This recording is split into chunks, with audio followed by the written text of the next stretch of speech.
Todos estaremos de acuerdo que gran parte del éxito que tiene una obra radica en qué tan interesante sea el muro que nuestros personajes principales tengan que saltar. Y en eso, el papel de los antagonistas y villanos es vital.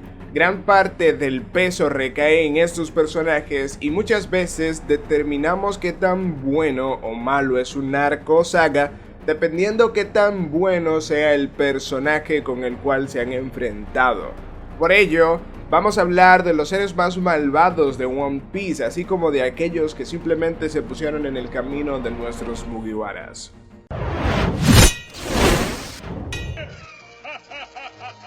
Antes de pasar de lleno con las diferencias entre villano y antagonista, pues es que el significado de ambas palabras afecta cómo debemos entender a estos, vamos a centrarnos en la definición de ambos conceptos. Antagonista en la literatura es el opuesto al protagonista, o sea, aquel personaje que se opone al protagonista en el desarrollo de un conflicto en una obra literaria, película, videojuego, etc. Villano es una persona malvada, especialmente en la ficción. Los villanos son personajes de ficción o quizás personajes novelados en dramas y melodramas que ejercen la maldad deliberadamente y que se enfrentan al héroe. Podría durar todo el video hablando de las características para diferenciar estos, pero la realidad es que todo se resume a que, por un lado, el antagonista es el opositor de los ideales e intereses del protagonista. No siempre es una persona, ya que puede ser un animal, una situación e incluso el mismo personaje. Mientras que, por otro lado, el villano es el señor pura maldad. Dígase, disfruta de ser el malo y lleva a cabo actos delictivos. Este sí que tiene que ser una persona o un ser con conciencia, porque para ser malo de manera consciente tienes que conocer lo que es el bien y lo que es el mal para elegir lo segundo. Siendo que ambos términos aluden a cualidades diferentes, debemos entender ciertos principios básicos sobre los mismos. Primero, un antagonista puede ser perfectamente un villano, o todo lo contrario, un villano puede ser un antagonista. Es decir, un personaje que representa la oposición de nuestro protagonista puede ser perfectamente un ser malvado por naturaleza. Un ejemplo de esto puede ser Rob Lucci, quien se opone a Luffy evitando que rescate a Nico Robin, pero al mismo tiempo es malvado porque disfruta de matar a sus víctimas. Segundo, un antagonista y un villano no tienen por qué ser lo mismo. Es totalmente lo contrario al punto número 1. Al no ser sinónimos y no representar lo mismo en una historia, no hay necesidad de que ambos términos recaigan en el mismo personaje. Solo veamos a la Marina. A sentido general, estos son antagonistas, no disfrutan haciendo el mal y su papel es evitar que los piratas, es decir, los que se supone que son los malos en este mundo, acaben con el mismo. Tercero, no tiene nada que ver con la personalidad, las motivaciones o la profundidad. Y esto es algo que me solía confundir bastante, pero lo explico de mejor manera. Estas son cuestiones que se suelen tomar como buenas o válidas para diferenciarlos, pero la realidad es que puedes construir mejor o peor a tus villanos o antagonistas, y esto no condicionan en cuál de los extremos se han de colocar. Eso de que los villanos son caricaturizados o que los antagonistas son profundos no son más que clichés. Cuarto y último punto. Uno no es mejor que el otro por el simplemente ser lo que son. Me refiero a que un villano no es mejor que un antagonista y un antagonista no es mejor que un villano simplemente por eso. Hay que tomar en cuenta otros factores para determinar la calidad del personaje, que no están ligadas única y exclusivamente a las características con las que viene eso de ser antagonista o villano. Ten en mente que son roles que hacen más interesante cualquier trama y su uso depende más de las habilidades del escritor y no tanto del significado que cada palabra tiene.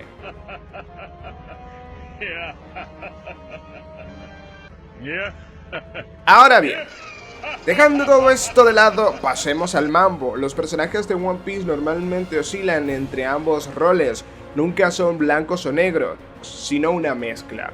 Pero eso no impide que veamos cuáles características tienen más peso para el personaje y clasificarlo de una mejor manera. Por poner un ejemplo, Akainu. es un claro ejemplo de antagonista. Muchos podrían decir que es malo, pero no lo es. Él vela por un bien mayor y para ello va con todo. No encuentra placer en matar. Esto solo es un sacrificio necesario por y para la justicia. Muchas veces sus ataques son bien infundados porque sus rivales son piratas y otras veces sí que se le va la mano, cargando con todo el peso y todo el odio que ello conlleva. Típico de antagonista en verdad. Foxy es un antagonista también, algo muy curioso, medio caricaturizado pero antagonista al fin de cuentas.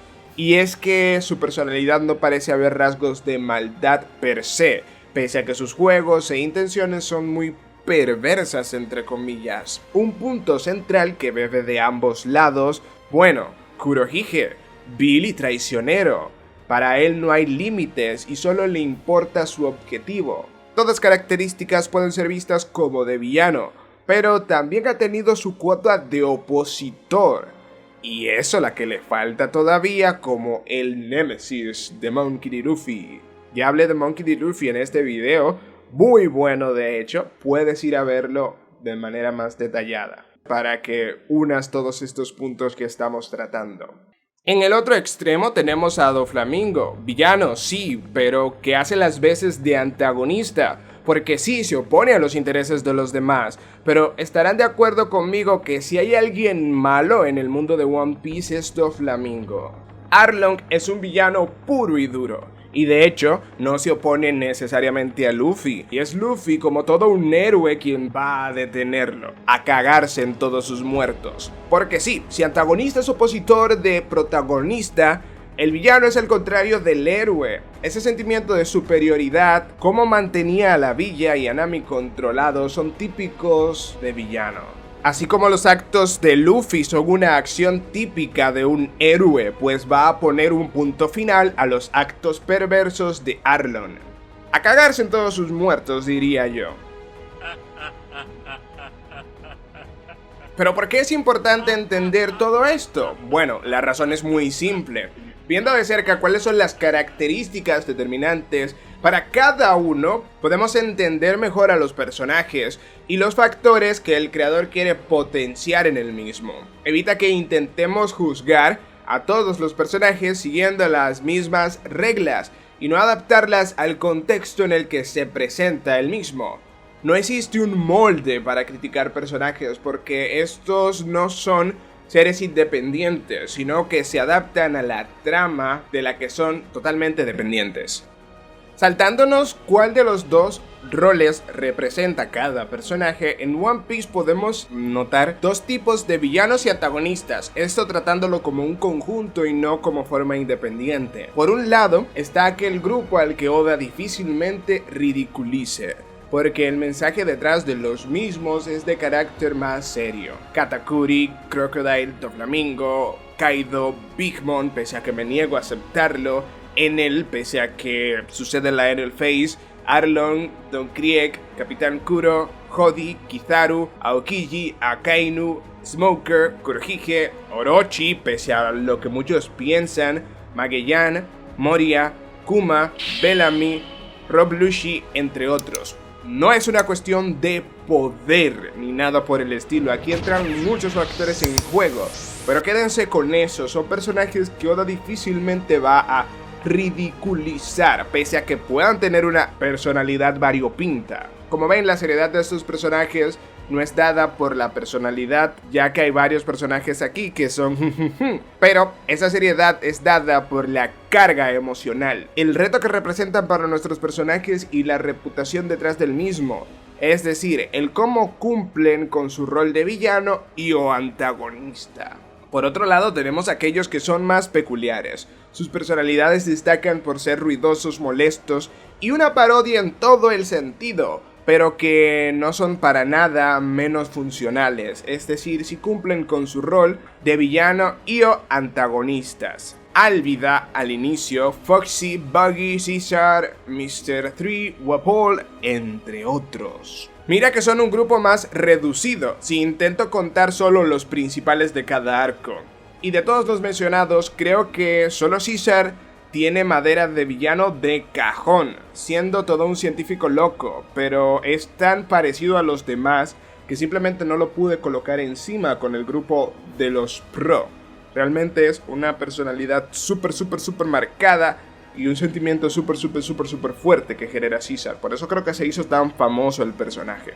Este tipo de villanos y o antagonista nos representa un reto demasiado grande para los Mugiwaras. Claro, la cosa se tuerce y pareciera que sí, que se pone la cosa difícil, pero es parte del teatro para hacer las cosas más interesantes, porque no puede llegar Luffy a una isla y derrotar al villano en el primer capítulo del arco. Tiene que generarse un poquito de tensión en el ambiente. Y eso se logra haciendo algunos triquismiquis que Oda suele hacer. Hablaremos de eso en la segunda parte de la serie cuando hayamos explicado todos los conceptos básicos de One Piece. Pero insisto, la carga emocional no recae en ellos como figura de poder, sino más bien en otros apartados. No son intimidantes ni poderosos y mucho menos, aunque pareciera que sí, insisto. Eso hace que su valor como personaje no radique en el carácter serio de la situación, sino todo lo contrario, que sean personajes más flexibles, con los que Oda pueda hacer su jugada de humor típico japonés. Me parece una jugada más arriesgada porque, como hablé en el vídeo dedicado a Luffy, que pueden ver por aquí arriba, el contraste es interesante. Imagínate tener el mismo tipo siempre, en todos los arcos la misma personalidad. No, cansa, sería aburrido. Por eso hay obras que decaen, porque no saben cómo variar en la personalidad, en los factores que crean en sus personajes. Entonces, ¿qué hace bueno a los villanos de One Piece? Pero no basta con decir la personalidad y ya está, sino como su personalidad combina con su rol, ese del que hablamos al inicio, el contexto en el que están siendo presentados, su utilidad en la trama, que también son llevados, y las capas que contiene el personaje, llevándonos hasta a empatizar con ellos. Esto es clave para el malo, para el villano, para el antagonista. Que podamos decir, loco, yo lo odio con todo mi corazón, pero lo entiendo. Y es interesante cómo partimos de lo general, explicando la diferencia entre villanos y antagonistas, para caer en lo particular, en cómo estos encajan en la trama en la que son presentados y utilizados. Pongamos algunos ejemplos. Akainu en Marineford destaca sobre los demás por su personalidad tan manipuladora que contrasta con el carácter noble que tienen los piratas Shirohige al ir a salvar a un Nakama. Charlos destaca en Shabondi porque es esa fuerza indomable con un poder político incalculable y que a su vez carece de poder físico. Hasta este punto en la serie todos son basuras excepto los suyos, al punto de que puede comprarlos y dilapidar el dinero sin más cuando hay tantos lugares que están pasando hambre por menos, contrastando totalmente con los ideales de libertad de Luffy, tomando valor por el contexto de los Piratas Sol y el pasado de los Gyojin más adelante. Bellamy, para mi pesar, ya saben que me cae como una patada en los bajos este personaje, destaca en Haya por ser el opuesto a todo lo que nos vienen diciendo en la serie. Los sueños nunca mueren. Ante la posibilidad de que exista algo tan loco como una isla en el cielo, Bellamy se siente con el derecho de dar un sermón a los Mugiwaras sobre que está mal soñar. Estas palabras en lo más mínimo afectan a los Mugiwaras, dándonos un bonito mensaje. Aunque la gente te diga que es imposible, no vale la pena luchar contra aquellos que no pueden emocionarse ante tus sueños. Arlong tratando a Nami como un objeto y negándole su libertad en el contexto del East Blue y la necesidad de los Nakamas. Kurohige y su fin justifican los medios, dejando en claro que para cumplir sus objetivos está dispuesto a todo. Contrasta con Luffy y al mismo tiempo es un igual, luchan por el mismo sueño siendo ambos cara de la misma moneda, pero ambos siguen caminos muy diferentes. Crocodile dispuesto a sacrificar todo un reino con tal de cumplir sus ambiciones personales, frente a una Vivi, princesa de aquel reino, quien de forma muy altruista está dispuesta a dar su propia vida por el reino al que ama. Cuando la nobleza normalmente no suele seguir este camino. Normalmente la nobleza suele ser un pedestal, todos los demás mueran, no me importan para nada. Y así, existen un montón de personajes con un rol, ya sea villanos, y o antagonistas que se combinan de forma milimétrica con lo que tratamos en el primer capítulo de esta serie. El mensaje que el creador nos quiere dar te lo dejo por aquí arriba si no has tenido la oportunidad de verlo. Está muy bueno también. Y es que es esto, al final es lo más importante y lo que destaca en estos personajes de One Piece, que están creados con una utilidad, con una personalidad, con unas capitas que son muy buenas. Lo digo, sus personalidades, sus pasados, sueños, poderes, en fin, el personaje al completo encaja en la trama en la que son usados y también están tan bien construidos que permite utilizarlos más allá. No como en otras tantas historias que he tenido la oportunidad de ver, que simplemente crean un personaje malo con unos poderes interesantes y una cuestión interesante, pero que carece de ese algo que los hace especiales. Hay que derrotarlo porque, óyeme, es el malo, y pues si es el malo, pues hay que derrotarlo, pero nada más. Esto agrega un valor a One Piece, le da un plus muy significativo a cada villano y antagonista, y por eso la serie se ha ganado un lugar en nuestros corazones. Si has llegado hasta este punto es porque el vídeo te ha gustado, así que mírate de inmediato que está realmente interesante y sé que te va a encantar. Como siempre, y por si no lo saben, les habló Cazador de Piratas. Hasta una próxima vez. Nos vemos.